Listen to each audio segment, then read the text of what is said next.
ராஜா மீதான வழக்கை ரத்து செய்ய உயர்நீதிமன்றம் மறுப்பு தெரிவித்திருக்கிறது.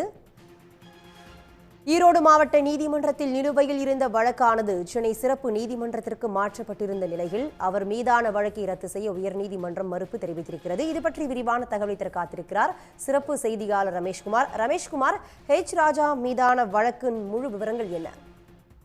தமிழக மூத்த தலைவர் ராஜா தனது சமூக வலைதளமான ட்விட்டர் பக்கத்துல கடந்த 2018ஆம் ஆண்டு பெண்கள் குறித்து சர்ச்சைக்குரிய வகையில கருத்துக்களை பதிவிட்டதாக கூறப்பட்டது. இது தொடர்பாக முன்னாள் அமைச்சர் அந்தியூர் செல்வராஜ் உட்பட திமுக நிர்வாகிகள் ஈரோடு மாவட்ட காவல்துறையில் அளித்த புகாரின் பேர்ல ஈரோடு டவுன் காவல்துறை ராஜா மீது பெண்களுக்கு எதிராக ஆபாசமா பேசுதல், பொது அமைதியை சீர்குலைக்கும் நோக்கில் செயல்படுதல், கலவரத்தை ஏற்படுத்தும் நோக்கில் செயல்படுதல் உள்ளிட்ட சட்டப்பிரிவுகளை வழக்கு பதிவு செய்து விசாரணை நடத்தி வந்தது.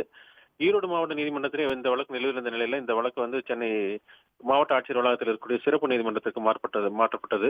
இந்த வழக்கை தான் ரத்து செய்ய கோரி ராஜா தாக்கல் செய்த மனுவை விசாரித்த சென்னை உயர்நீதிமன்றம் வழக்கை 3 மாதங்கள் முடிக்க சிறப்பு நீதிமன்றத்துக்கு ஏற்கனவே உத்தரவிட்டிருந்தது.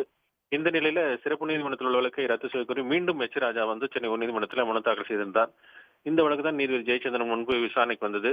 அப்போது நீதிபதி ஜெயச்சந்திரன் இந்த பதிவிட்டது நீங்களா என ராஜா தரப்புக்கு கேள்வி எழுப்பினார்.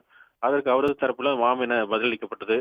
ஆனா இதையடுத்து ராஜாவிற்கு எதிரான அந்த வழக்கை ரத்து செய்ய முடியாது என மறுத்த நீதிபதி விசாரணை சந்திக்குமாறு அறிவுறுத்தி அந்த மனுவை தள்ளுபடி செய்து உத்தரவிட்டிருக்கிறார். உடனுக்குடன் செய்திகளை தெரிந்து கொள்ள சன் நியூஸ் பெல் ஐகானை கிளிக் பண்ணுங்க.